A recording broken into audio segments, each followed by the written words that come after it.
Today I thought it'd be fun to talk about recording guitar covers. Now, covers aren't something I do a ton of on this channel, but sometimes I get asked to do collaborations, or I want to record part of a cover for one of my lessons, or just something I'm learning for fun that I want to share.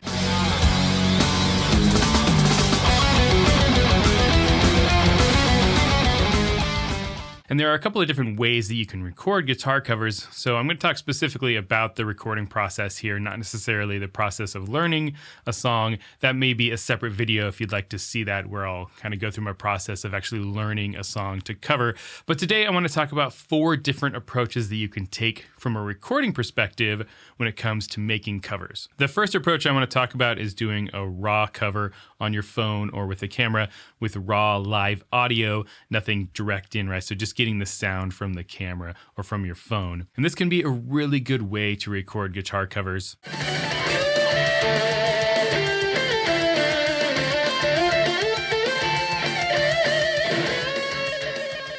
It's a very authentic way to put your playing out there. There's no way to hide behind mistakes or anything like that. Of course, it doesn't look as polished and all that kind of thing, but it's a really good way to kind of share where you're at with your playing. And even with some of my more polished covers that I do, I'll include the raw audio as a separate file at the end sometimes, just because people like to see that. I think it feels a little bit more authentic as a player. And this can be a really good way to kind of share where you're at, or if you're doing an Instagram story or something a little bit more low key. You just have to find a place to set up your phone and film. And phone cameras look really good these days, so you can get away with quite a bit, especially if you have some sort of lighting involved too. And make sure you have a decent audio setup too, as far as like having your speakers close enough to your phone that could be loud enough, or having them turned up so that it kind of is coming through the phone well enough.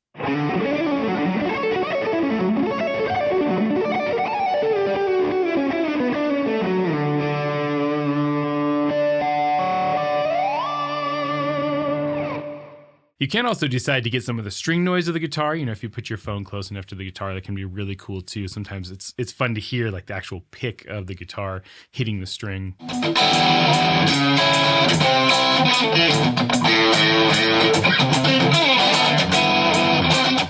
Now, if you're playing completely unaccompanied, this can be a really good idea too, just to do the raw audio. It works super well. If you're playing over top of something else, like playing a solo along with the actual song, or over top of a backing track or something like that, just make sure your guitar is a little bit louder than the backing track. That's kind of goes for all of these different approaches, but I think it's especially important with the raw camera audio, just so they can make sure that you're being heard when you're playing. The second method of recording covers is to play over the original recorded track with direct audio. Sometimes you don't have access to the stems of the original song, or you don't want to take the time to make a backing track. Those things I'll talk about later in this video. So there's a couple of things that I'll do. One is to, first of all, get the original song. Here I have the song Shadowed Lines by my band A Sense of Gravity.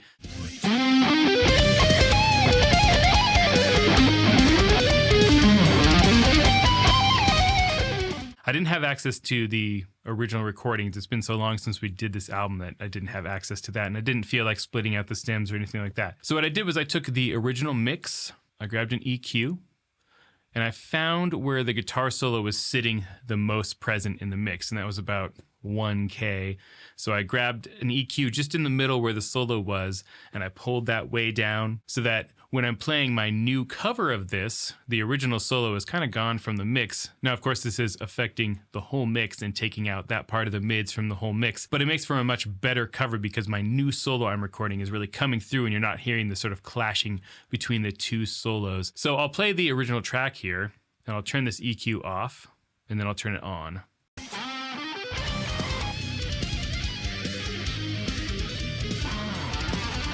Right, you can hear that guitar solo goes away. So when I put my new cover in here, that's what you're hearing, and you're not hearing the original solo hardly at all. If I turn that EQ off as we're going through, all of a sudden you're hearing those two solos clashing, which is not what we want here, right? This is a cover. We want to be able to hear the guitar that I'm playing live here.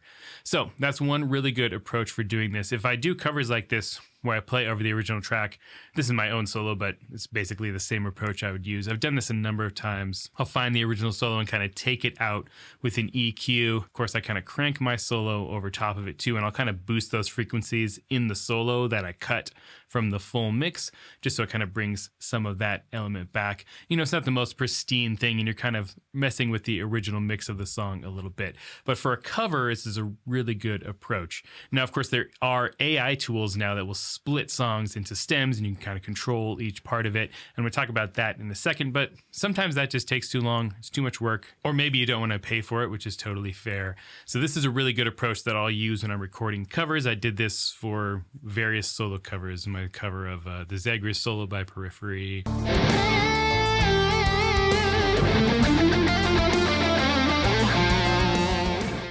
The Neil Morris solo that I did a few years back. So lots of different times where I've used this approach to kind of draw out the original solo a little bit from the mix and then push mine up. The third method of recording a guitar cover I want to talk about is to find the original stems of the song or a backing track and then play over top of that. So what I have here on the screen is my recording of A Change of Seasons by Dream Theater, which I put out at the beginning of this year. This is a big, long cover. I actually did it as part of a collaboration, which hasn't come out yet, but I decided just to release it on my own as well. So I found the original stems online, and then I put them in here and I played over top of them. And then I actually kind of went in and mixed my guitar into it, tried to make it sound as much like the original as possible.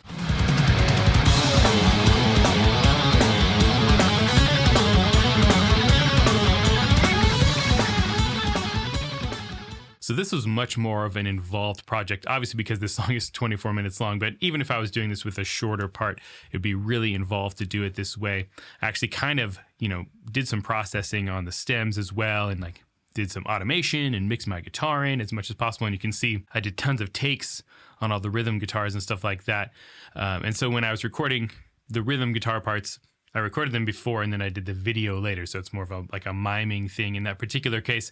Now the solos, I wanted to do those live, so I did actually record and video at the same time with all of the leads, if you're curious about that. But the rest of this is more like an actual cover where I'm going in and recording ahead of time and then filming the video later. So it's less of that kind of raw idea, but it's more of a polished cover where the idea is for it to sound as good as possible. You can kind of see a lot of the things I've done, kind of mixing all of these things in together. So this is one really good way to record. If you're wanting to do a really polished professional recording, if you can find the original stems or a good backing track, the stems is probably a better approach. You can use kind of that AI thing that I mentioned earlier if you can't find the stems anywhere. And you can kind of see if I play this without my guitars, if I just solo the original, you can hear how that goes. And what's cool about having the stems is that I can actually kind of remix this a little bit differently than the original. I think I turned up the bass a little louder than was in the original recording. And of course I could turn the guitars up a little bit louder than the original recording because my focus on this cover was the guitar parts themselves. So here's with the guitar. And with this one, what I wanted to do was kind of match the original as much as possible. So I found a tone that was similar to what Petrucci used across the board. I actually did record acoustic guitar, and I recorded nylon string, where there's nylon string. And so it was a big undertaking, but this approach made it really nice and made it really sound good. If I pull it up here, you can actually see how much I did from a mixing perspective. I did some mixing on the drums. I added like a room, did some EQ, a little bit of saturation, and on the bass too I did some EQing as well. Of course on the guitars I did all kinds of EQing throughout, and automation, as I mentioned, to kind of fit it into the original as much as possible. Put a little bit of a mastering chain on it, all that kind of stuff, just to make it the most polished recording I could do. And obviously this approach takes a lot more work than like doing a raw video, and it kind of just depends on what sort of a cover you want to do. If you want to do something super polished like this is what you got to do. If you want to just like say, hey, here, I'm learning this thing, here's this raw video of me playing, you can just throw up your phone, and both are super valid. It just depends on kind of what you want to do. Of course, with the video part of this, I also did multiple camera angles for each different part, rhythm, leads, acoustic, all of that, and I had to then edit it together in my Final Cut Pro and do all that. So it was a big undertaking, but I think it ended up sounding really nice. And so this stem approach is really cool if you can get a hold of that. I did that on another Dream Theater cover I did, which is also for a collaboration. I did Under a Glass Moon. I just posted that again this last week because it was getting blocked before, but I was able to get it through now with all the instruments. I took the same approach there and just played along with the original stems. Now, actually, this recording here of Change of Seasons is much better, and I really did, I think, a pretty good job of kind of mixing my guitar into the original. Very proud of how that cover turned out, especially considering how long and difficult this song is. So you can check that out if you want. I'll post a link down below. But I've done this approach before with other things. My cover of the Selkies solo by Between the Buried and Me, I actually found a backing track that was pretty good. And so I brought that in, and it just basically was the original without the lead guitar. And so then that was easy. I could just record my solo on top of that.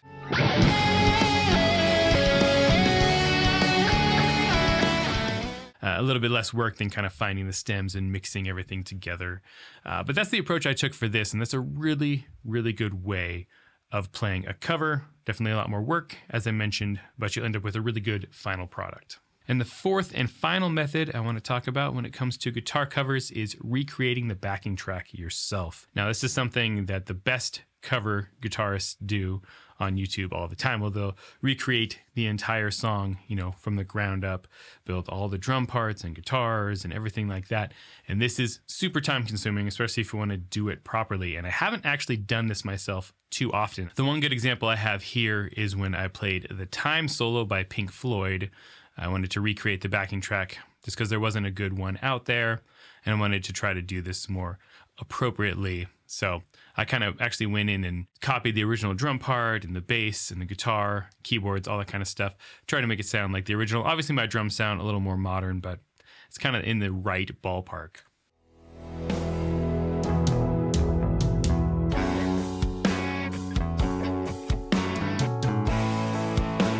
And this obviously lays a perfect sort of groundwork for me to then record the guitar solo over. Now, you could do this with an entire song too, obviously, if you wanted to play all the riffs, rhythm parts, leads, whatever. This is probably really the best approach to recording a cover if you're looking to do covers really professionally. The stem approach is great too, because you kind of get those original stems. It works well. But if I was going to try to cover something the best way possible and try to make it a little bit more of my own, more original and stuff like that, I would do this and kind of build it from the ground up. Now, there's a lot involved here. You have to know, obviously, how to program drums or find someone to record them yourself, and then be able to put all the other different instruments together, try to match the sounds to the original. It's a big job, but it can lead to really nice results in the end. Another way you can do this is do more of a collaboration with other artists. Like I mentioned, I've done a few of those before on a couple of different Dream Theater songs. And when you collaborate like that, each person can play their own part, try to do it as much justice to the original, and someone will put it all together and do the video. That's a really nice way to do these sort of covers as well. And you can kind of see here, I went in and I copied the drum part as much as I could.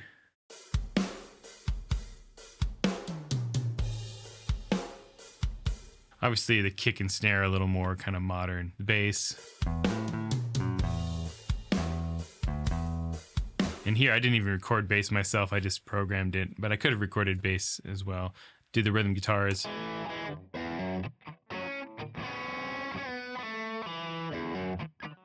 Put in some keyboards, kind of match the original a bit too.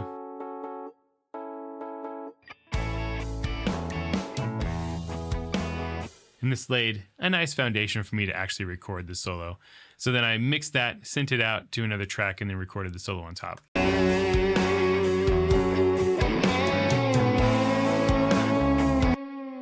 Right, and that made for a perfect cover of this solo. I think not from a playing perspective, but from a sort of sound perspective. And this one I did record live, and then I just synced up the audio in the video afterwards. So that's kind of the fourth approach. So there's these 4 different levels that I've talked about as far as recording guitar covers. You could do raw camera, raw phone video, which is just live audio coming through. You could play direct audio over top of the original file and do some mixing things to kind of make your guitar stick out. The third method would be to use stems or find a backing track of the original that you can play on top of. And then the fourth method would be to recreate the entire song or section yourself. So depending on what you want to do as a guitarist in your cover, how much work you want to spend on it, you could learn the song and just throw up your phone and have a video within an hour or two. Or you could spend weeks on end like I did with the Change of Seasons cover and kind of slowly record it, mix it into the original, make a big long video and do it that way. If you're a new guitarist starting out doing covers, I recommend the sort of raw method because you're focused more on your playing. For me, I'm doing this professionally as a musician. So I kind of want to get the best product out there. So I do kind of a combination of different things. I'll do more of these live takes of solos sometimes, and then I'll do the more kind of polished production approach to covers. So whatever approach you want to take is totally cool. It kind of just depends on the final goal that you have in mind. And kind of thinking about that ahead of time is good too. Like when you're learning something, like, am I just learning this for myself, or am I learning it to actually make a cover? And if I want to do a cover, what kind of a cover do I want to do, and how many different things do I want to do with that cover? So all of these things are good things to keep in mind as you're recording covers. Hopefully some of these ideas are helpful to you. If you have questions about exactly how I do this, let me know. Maybe I'll do a live stream sometime and kind of talk about more in depth on how I do some of these covers. Hopefully some of these ideas were helpful for you. If you'd like, please subscribe. The channel is almost at 10,000 subscribers. In fact, by the time this video comes out, I might actually already be at 10,000 subscribers. But if you enjoyed this, subscribe, hit the bell notification, all that good stuff. And I'll see you in the next video. Till then, stay proggy.